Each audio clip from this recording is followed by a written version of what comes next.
Chapter 5, Justinian and His Wars A-540 by Charles Oman. Character of Justinian, his marriage with Theodora. His first war with Persia, 528-31, rise of Belisarius. Justinian suppresses the Nika sedition. 532, his foreign policy. Belisarius conquers the Vandals. 533-4, decay of the Ostrogoths in Italy. Justinian attacks Theodahat. Belisarius conquers Sicily, Naples, and Rome. Siege of Rome by the Ostrogoths, 537-8. Belisarius defeats the Ostrogoths and captures Ravenna, 540. For 3/4 of a century, during the reigns of the four cautious and elderly Caesars, whose annals fill the space between 457 and, the East Roman Empire had been recovering its strength, and storing up new energy for a sudden outburst of vigor under the able, restless, and ambitious sovereign who followed the aged Justinus I Justinian. The son of Sabatius, the brother of Justinus, was nearly 40 years old when he became, by his uncle's death, sole ruler of the empire. He was no mere uncultured soldier like his predecessor. When he obtained promotion in the army, Justinus sent for his nephew from the Dardanian village where his family dwelt, and had him reared in the capital in all the accomplishments which befitted the heir of a great fortune. Character of Justinian. By the acknowledgement of his bitterest enemies, Justinian had an extraordinary power of assimilating knowledge of all kinds. He took a keen interest alike in statecraft and architecture, in theology and law, in finance and music. When his uncle came to the throne, the student soon developed into the practical administrator, for Justinus trusted him with all those details of civil government which he himself was unable to understand or to manage. It soon became known that the heir of Justinus was a man of extraordinary ability and untiring thirst for work.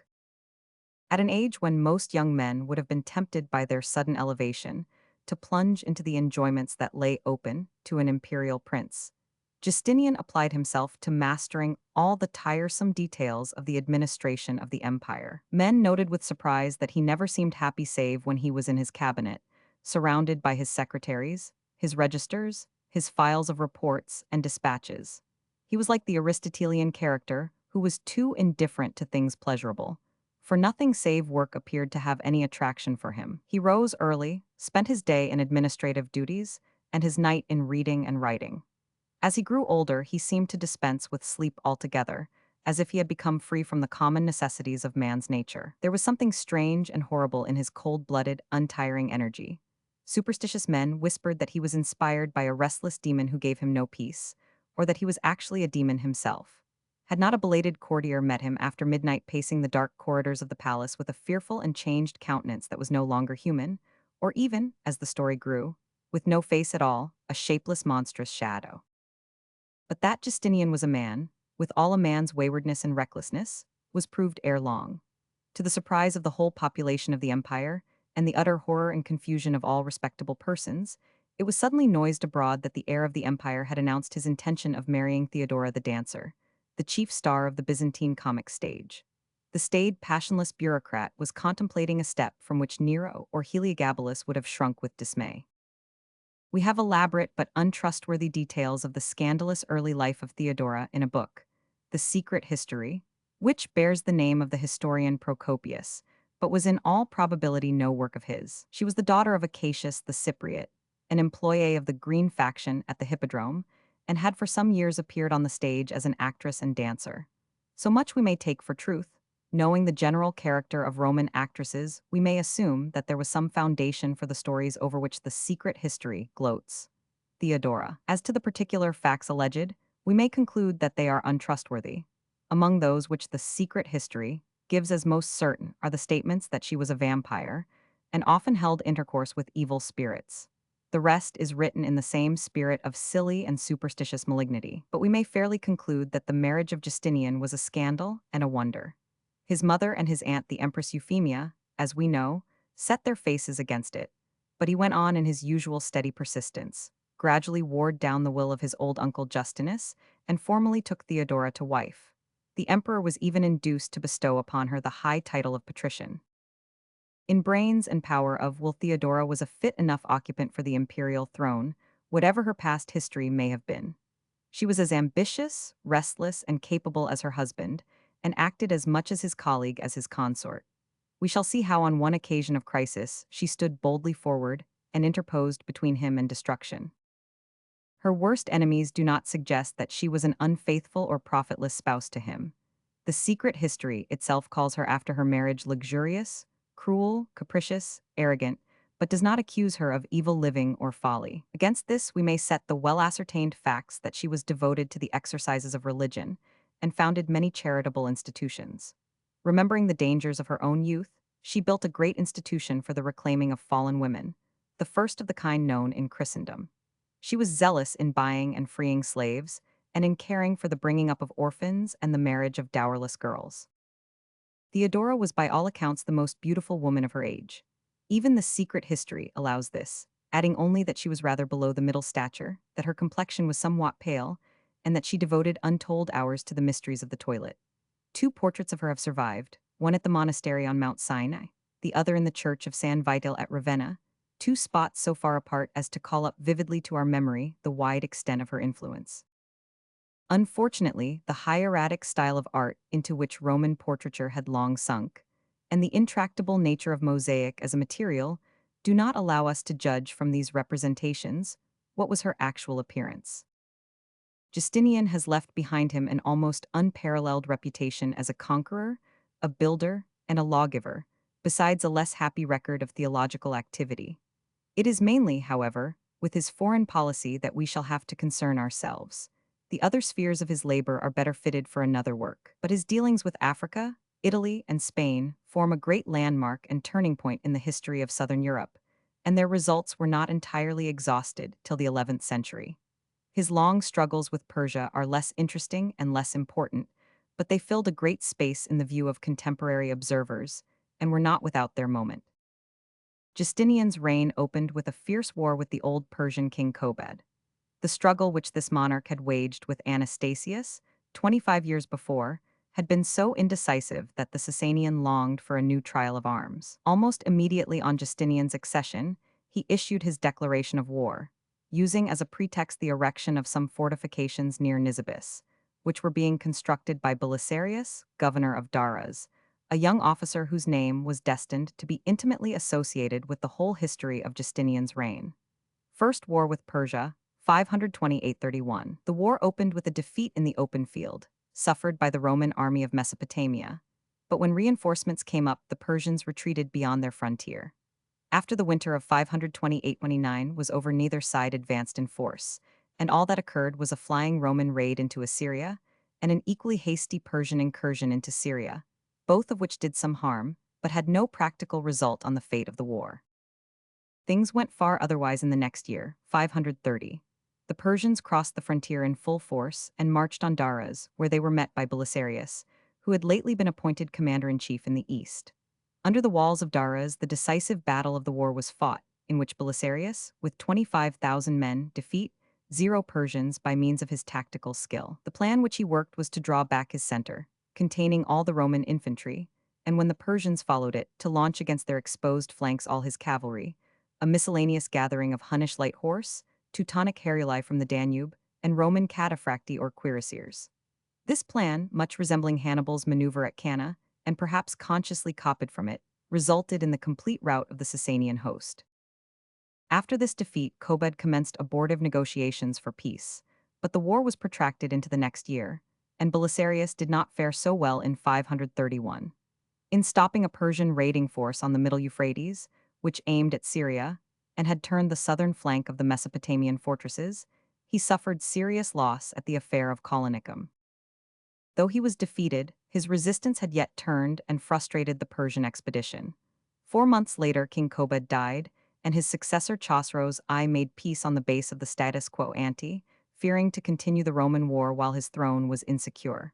September 531. The end of the Persian War left Justinian free to cast his eyes on the affairs of his neighbors to the west. Though so indecisive, it had not been without its uses, for it had permitted him to test the solidity of his army and to discover several officers of merit and one general of commanding ability, the young victor of Daras, Belisarius. Belisarius was now 26 years of age. He was, like his master, a native of the borderland between Thrace and Illyricum, bred at an unknown village named Germania, but not, as the name of his birthplace might seem to suggest, of Teutonic but of Thracian blood. He had entered the army at a very early age and had fought his way up to the post of governor of the great fortress of Daraz before he was 24. His favor with Justinian had been confirmed by his marriage with Antonina, the friend and confidant of the Empress Theodora.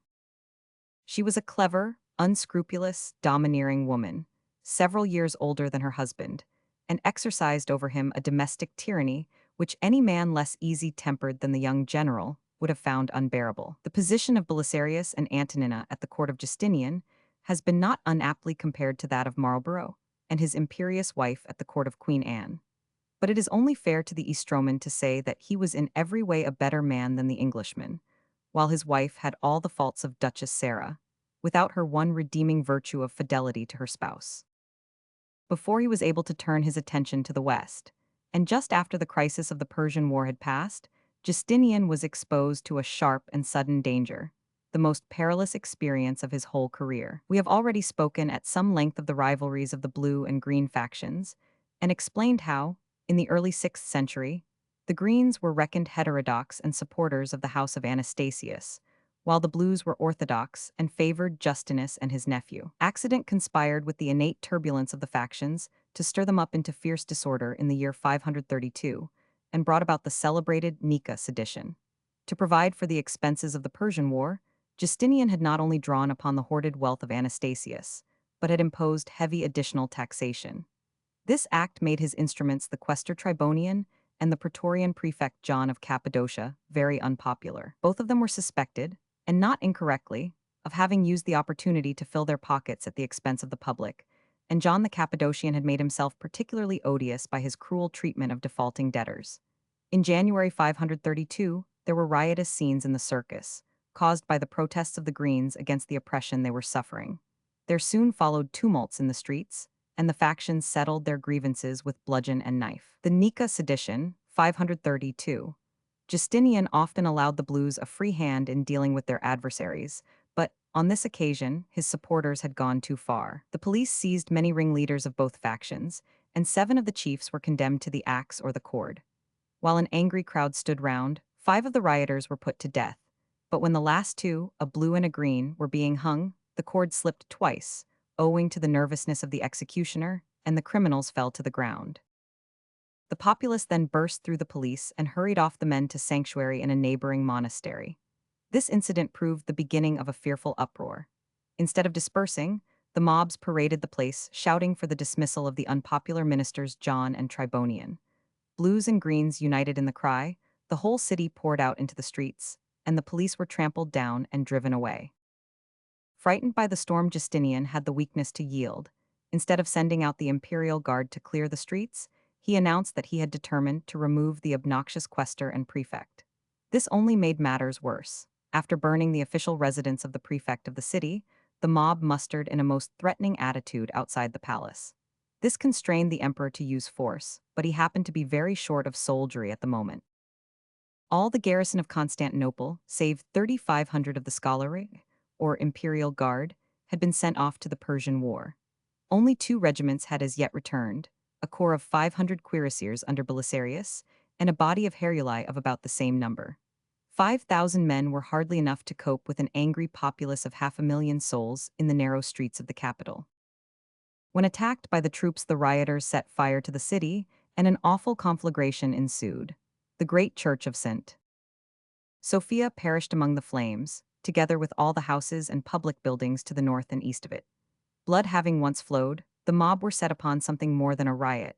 A revolution was in the air, and the Greens, who took the lead in the struggle, sought about for their favorite, the patrician Hypatius, the nephew of their old patron Anastasius I. Hypatius proclaimed emperor. But Hypatius was a prudent and cautious person, with no ambition to risk his head. He had entered the palace and put himself in Justinian's hands to keep out of harm's way. It was not till the emperor, who feared traitors about him, ordered all senators to retire to their homes that Hypatius fell into the hands of his own partisans. The unhappy rebel, in spite of himself, was at once hurried off to the hippodrome, placed on the imperial seat, and crowned with a diadem extemporized from his wife's gold necklace. It was in vain that Justinian issued from the palace next day and proclaimed an amnesty. He was chased back with insulting cries.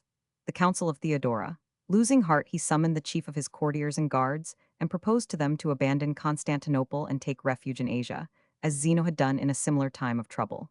John of Cappadocia and many of the ministers advised him to fly, but the intrepid Theodora stepped forward to save her husband from destruction. "It has been said," she cried, "that the voice of a woman should not be heard among the councils of men. But those whose interests are most concerned have the best right to speak. To death, the inevitable, we must all submit, but to survive dignity and honor, to descend from empire to exile, to such shame there is no compulsion. Never shall the day come when I put off this purple robe and am no more hailed as sovereign lady. If you wish to protract your life, O emperor, flight is easy. There are your ships and there is the sea. But consider whether, if you escape to exile, you will not wish every day that you were dead. As for me, I hold with the ancient saying that the imperial purple is a glorious shroud." Spurred on by the fiery words of his wife, Justinian tried the fortune of war once more. A few reinforcements had arrived. With these, and the harassed troops who had already faced 5 days' street fighting, Belisarius once more sallied forth from the palace. The rebels were off their guard, for a false rumor had got about that Justinian was already fled. At this moment, the mob was crowding the hippodrome and saluting their creature with shouts of Hypatia August tu Vincas, suppression of the sedition. After a vain attempt to break in by the imperial staircase, Belisarius assaulted the main side gate of the circus and burst in at a point where the conflagration had 3 days before made a breach in the wall. Penned into the great amphitheater and taken by surprise, the rebels made a weak resistance.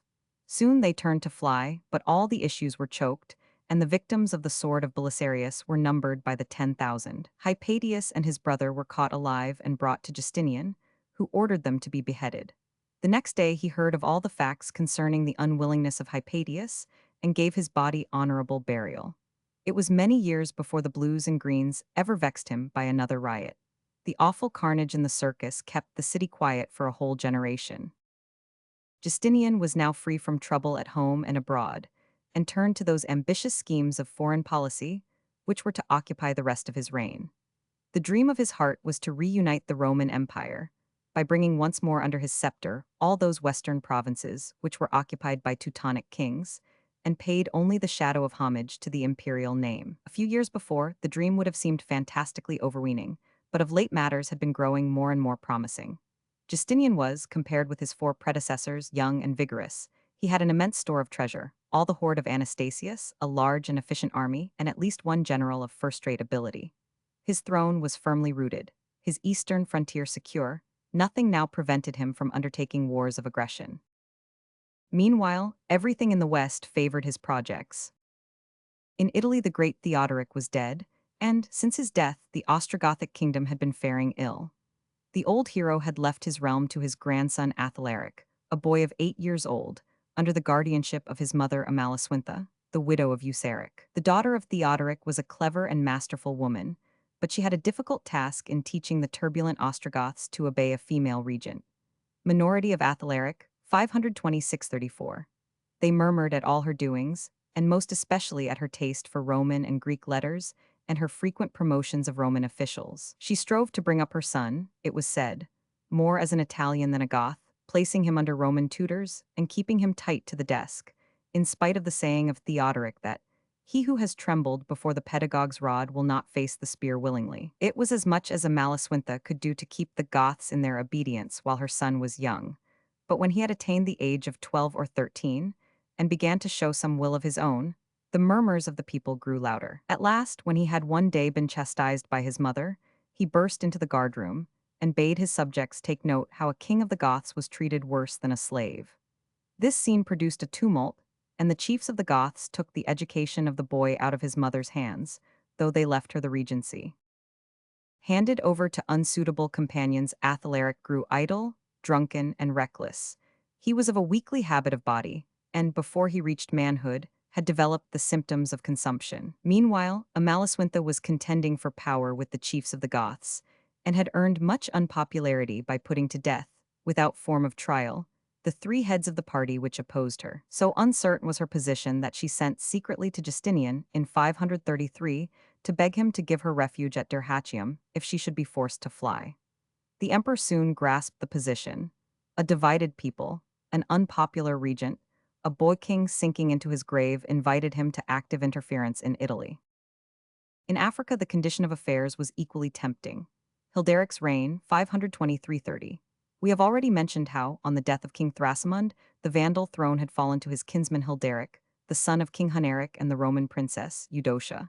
Hilderic was elderly, unversed in affairs of state, and a conscientious Catholic, inheriting from his Roman mother that orthodoxy which his Arian subjects detested. He had but a short reign of 7 years, but in it he succeeded in alienating the affections of the Vandals in every way. He incurred great odium for putting to death his predecessor's widow Amalafrida, the sister of the great Theodoric, because he found her conspiring against him. His wars were uniformly unsuccessful. The Moors of Atlas cut to pieces a whole army and pushed their incursions close to the gates of Carthage. Probably his open confession of Catholicism and promotion of Catholics to high office were even greater sources of wrath. In 530, his cousin Jaelemir organized a conspiracy against him, overthrew him with ease, and plunged him into a dungeon. Justinian professed great indignation at this dethroning of an orthodox and friendly sovereign, and resolved to make use of it as a grievance against the new king of the Vandals. Just before the Nika sedition broke out, he had sent an embassy to Carthage to bid Jaelemir replace his cousin on the throne and be contented with the place of regent. The usurper answered rudely enough. King Jaelemir wishes to point out to King Justinian that it is a good thing for rulers to mind their own business.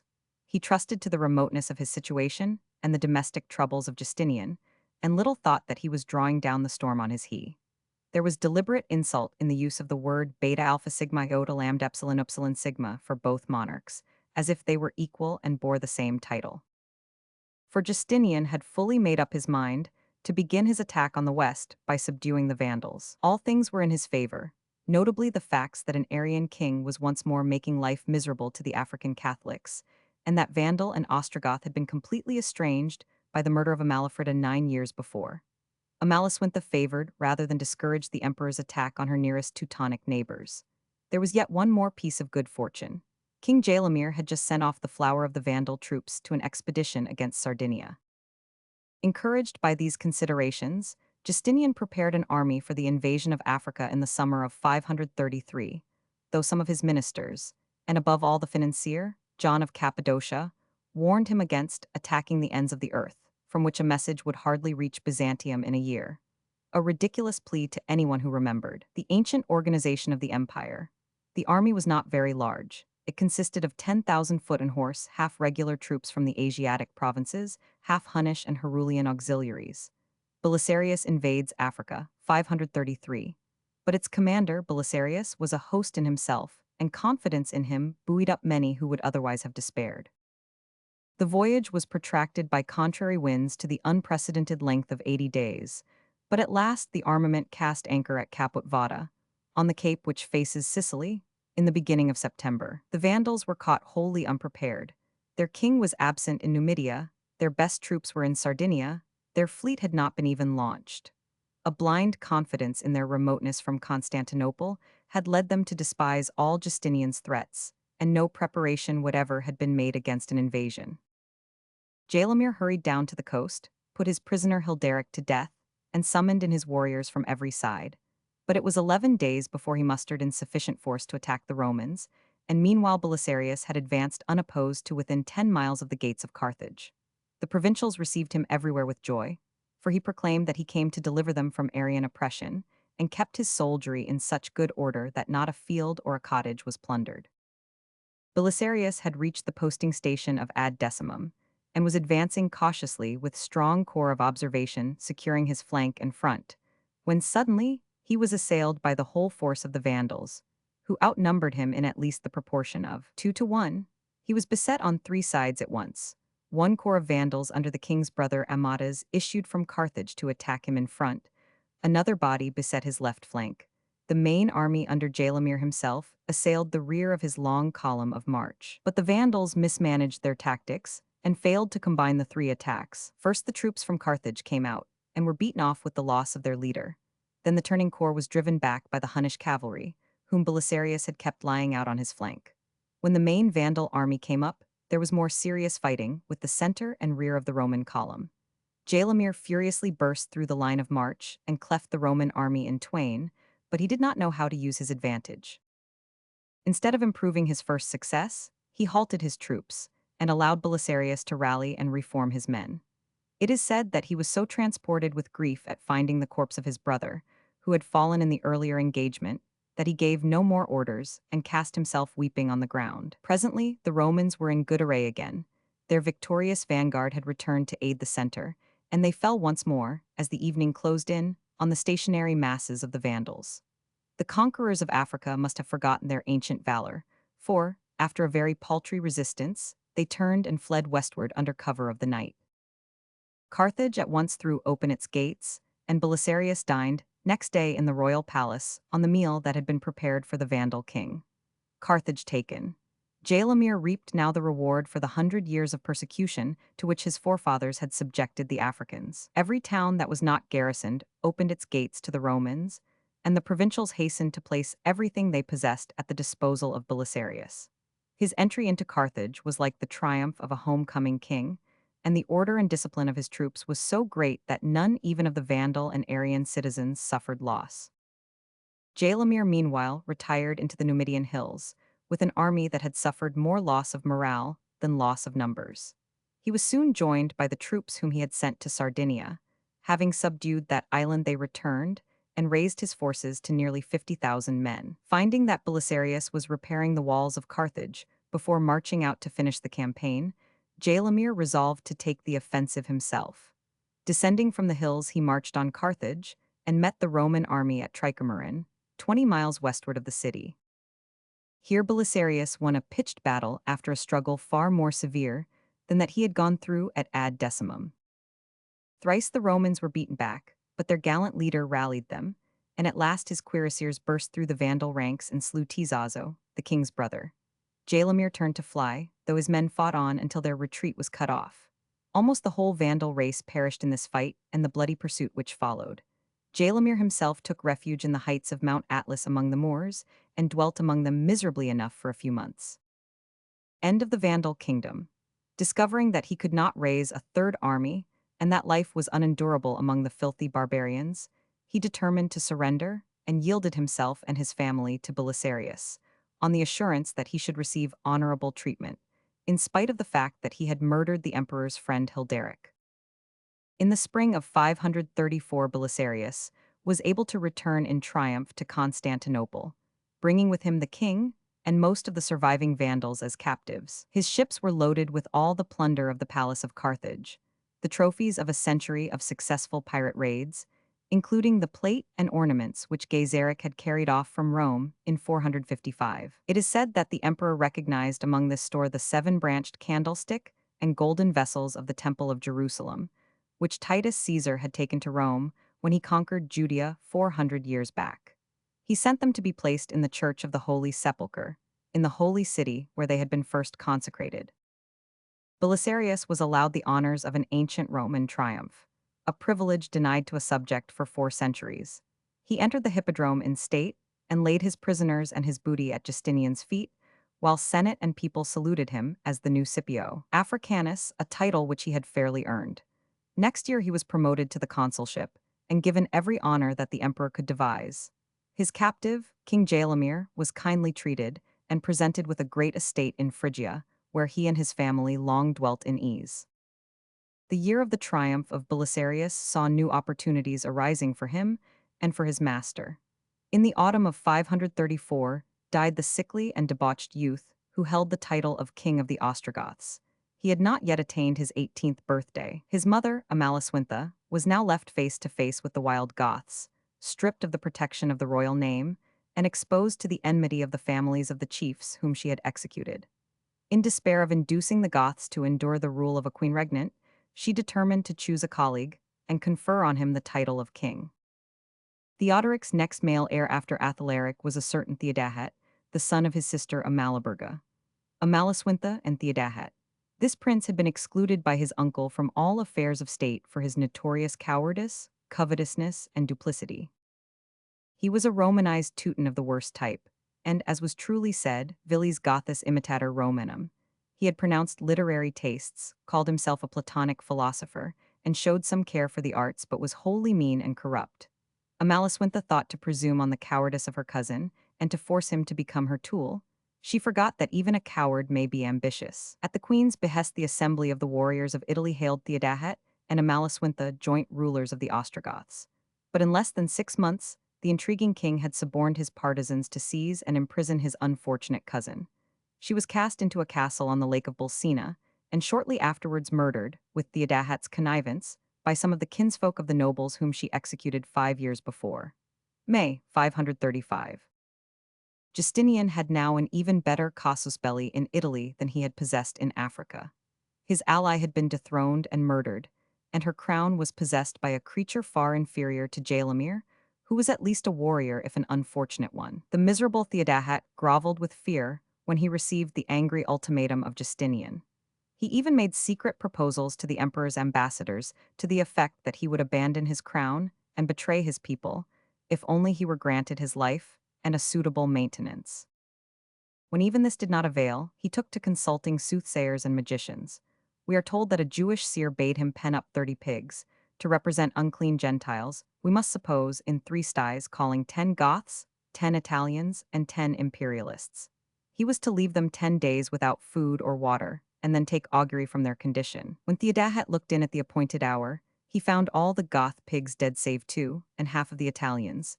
But the imperialists, though gaunt and wasted, were all or almost all alive. This the Jew told the downcast king would portend a war in which the Gothic race was to be well-nigh exterminated, and the Italians to be terribly cut down, while the imperial armies would conquer after much toil and privation.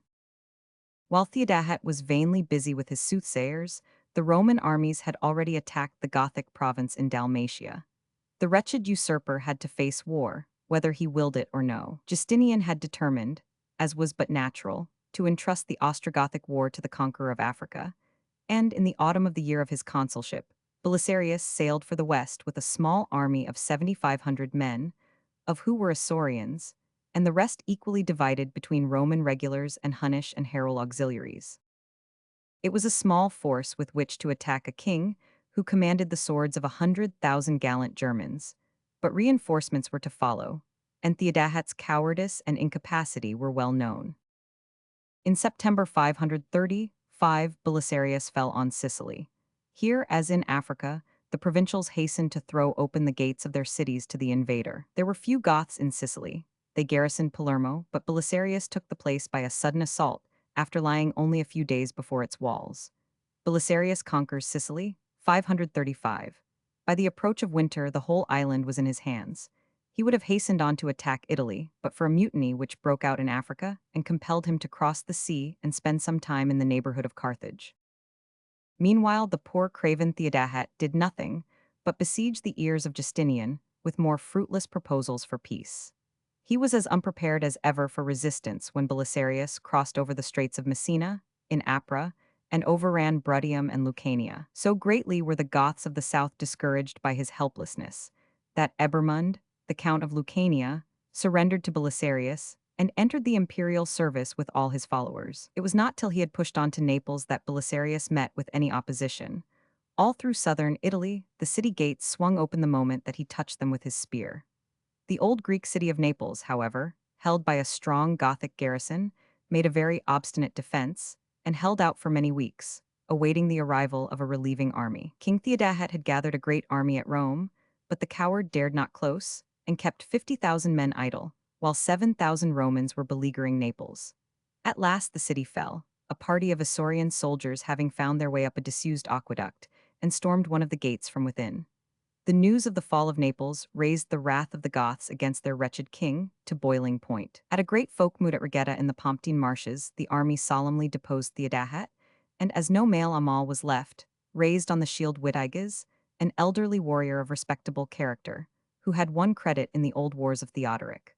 The dethroned king fled away to seek refuge at Ravenna, but a private enemy pursued him and cut his throat, like a sheep long ere he had reached the city of the marshes. The choice of Witigis was a fearful error on the part of the Goths. They had mistaken respectability for talent, and paid the penalty in seeing the stupid veteran wreck all their hopes. The first blunder on the part of the new king was to draw his army northward on the news that the Franks were crossing the Alps to ravage the valley of Po. He left only 4,000 men in Rome, and marched on Ravenna with all the rest. The moment that he was departed, Belisarius moved northward to attack the imperial city. It fell into his hands without a blow. The Gothic garrison felt that they were left deserted among a populace ready to betray them to the enemy. Indeed, Pope Silverius and the Senate had already written to pray Belisarius to deliver them. Belisarius takes Rome, 536. When the imperialists appeared before the southern gate, the Goths fled out of the northern, in a panic that was inexcusable, for they were well nigh as numerous as the 5,000 men that Belisarius brought with him. December 9, 536. Belisarius was now master of Rome, but he knew that his hold on it was precarious. Witigis had settled matters with the Franks by paying the 0 gold solidi and ceding his transalpine dominions in Provence. After marrying Madaswintha, the sister of the late King Athalaric, and the last scion of the house of the Amals, he resolved to return and deliver Rome. All North Italy had sent him its Gothic warriors, and 0 men marched under his banner to besiege Rome in the spring of 537. Defense of Rome is the greatest of all the titles to glory that Belisarius won. The walls of Aurelian were strong, but there were only 5,000 men to defend their vast circuit, and within was an unruly mass of cowardly citizens, liable to all sorts of panic fears, mouths to be fed without hands to strike, for hardly a Roman took arms to aid the imperial troops. In the middle of March, the Goths appeared before the walls and pitched 7 camps opposite the northern and eastern gates of the city. They then cut all the aqueducts which supplied Rome with water, and commenced the construction of siege engines for a great assault. With the want of thoroughness that he always displayed, King Witigis made no adequate preparation for blockading the southern side of the city, or for stopping its communications with Ostia and Naples. All through the siege, convoys of provisions and reinforcements were frequently able to creep into Rome by night, eluding the outposts which were all that Witigis placed on the side of the Tiber and the Campagna. A fortnight after arriving in front of the walls, Witigis had his engines ready, and delivered his great assault on the northern and northeastern fronts of the city. Everywhere the attack failed. The towers and rams which the Goths had drawn forward never reached the walls. The oxen which drew them were shot down before they neared the ditch. But thousands of wild warriors with scaling ladders delivered assaults against innumerable portions of the enceinte. In most cases, they failed entirely. The walls of Aurelian were too strong, but at 2 points at opposite ends of the city, they nearly won success. At the Praenestine Gate, a battering ram broke in the outer bulwarks, and a swarm of Goths was only held back by an inner entrenchment till the reinforcements of Belisarius arrived. But greater danger still was encountered at the mausoleum of Hadrian, castle of St. Angelo, just beyond the Aelian Bridge. Belisarius defends Rome, 536-37. There the Goths filled the ditch, overwhelmed the defenders with arrows, and were fitting their ladders to the embrasures, when they were at last checked by a strange expedient. The walls of the mausoleum were lined with dozens of splendid statues, some of them figures of emperors, others the ancient spoils of Greece. At the supreme moment, the desperate garrison flung these colossal figures on the besiegers below and drove them off by the hail of marble fragments. At the end of the day, Belisarius was everywhere successful. 20,000 Goths had fallen, and the self-confidence of Witigis was so broken that he never again tried a general assault. He relied instead on a blockade, but though he inflicted great misery on the garrison, and still more on the populace, he never closed the roads or the river sufficiently to exclude occasional convoys of provisions. He did not prevent Belisarius from transferring to Campania the greater part of the women, aged men, and slaves in the city. Meanwhile, the summer drew on, and the Gothic hosts began to suffer from malaria and from the filthy state of the crowded camps. On the other hand, Belisarius at last began to receive reinforcements from Constantinople and was able to make sallies, in which his horsemen handled the Gothic outposts very roughly. When both assault and blockade had been proved ineffectual, and when an attempt to creep into the city through the empty aqueducts had been foiled, Witigis would probably have done well to raise the siege and throw on Belisarius, whose army was still very small, the burden of taking the offensive. Instead of doing this, he lay obstinately in his camp for a year and 9 days, watching his army melt away under the scourge of pestilence, and allowing the numbers and boldness of the imperialists to increase. At last, Belisarius had been so strongly reinforced that he was able, while still holding Rome, to put a second force in the field. This he sent, under an officer named John the Bloody, through the Sabine hills to make a dash into Picenum and menace Ravenna. Siege of Rome raised, 538. John, a very able officer, seized the important town of Rimini, only 33 miles from Ravenna, in February 538. The news that his capital was being threatened and that the enemy was in his rear at last forced the sluggish king of the Goths to move. He set his 7 camps on fire and retired up the Flaminian Way into Picenum. Thus the prudence and valor of Belisarius were at last vindicated, and the Romans, after a siege of 374 days, could once more breathe freely. Middle Italy was now lost to the Goths, and the scene of operations shifted into Picenum, North Etruria, and the valley of the Po, where the war was to endure for 2 years more, 538–40. It resolved itself into a struggle for the coast towns between Ravenna and Ancona, and for the command of the passes of the Apennines. One half of the Roman army was concentrated at Rimini and Ancona, while Belisarius himself with the other was occupied in clearing the Gothic garrisons out of northern Etruria. 2 Gothic armies at Ravenna and Oximum penned the northern Roman force into the narrow seacoast plain, and at last laid siege to both Rimini and Ancona. Here Witiges seemed for once likely to succeed, but when the garrisons had been brought to the last extremity, they were relieved by new forces from Constantinople, commanded by the eunuch Narses the Prepositus Sacri Cubiculi. Thrown on the defensive, Witiges drew back to Ravenna and allowed the Romans to overrun the province of Aemilia and even to cross the Po and raise an insurrection in the great city of Milan. There now followed a long pause. Belisarius found that Narses was set on asserting an independent authority over the newly arrived army and had to send to the emperor to beg him to recall the eunuch. Meanwhile, he laid siege to the last 2 Gothic fortresses south of Ravenna, the towns of Fiesole in Etruria and Oximum, Osimo in Picenum. Both cities made a gallant resistance, and while Belisarius was at a standstill, Urias, the warlike nephew of Witiges, stormed and sacked Milan and restored the Gothic dominion north of the Po, 539. Meanwhile, the king took the only wise step which occurred to him during the whole war. He sent ambassadors to the east to inform Chosroes, king of Persia, that well nigh the whole Roman army was occupied in Italy, and that he might overrun Syria and Mesopotamia with ease. Taken 2 years earlier, this step might have saved the Goths, but now it was too late. Chosroes moved, but moved only in time to hear that Witiges was dethroned and a captive. After holding out 7 months, Oximum surrendered to Belisarius at midwinter, 539–40. Witiges had done nothing to save the gallant garrison, alleging that a Frankish raid into the valley of the Po prevented him from moving. The excuse was true but insufficient, for when the Franks of Theudebert, thinned by disease, turned home again, the Gothic king did not stir any the more. At last, in the spring of 540, Narses had been recalled, and Belisarius had full possession of all Picenum and Etruria, and could safely advance on Ravenna.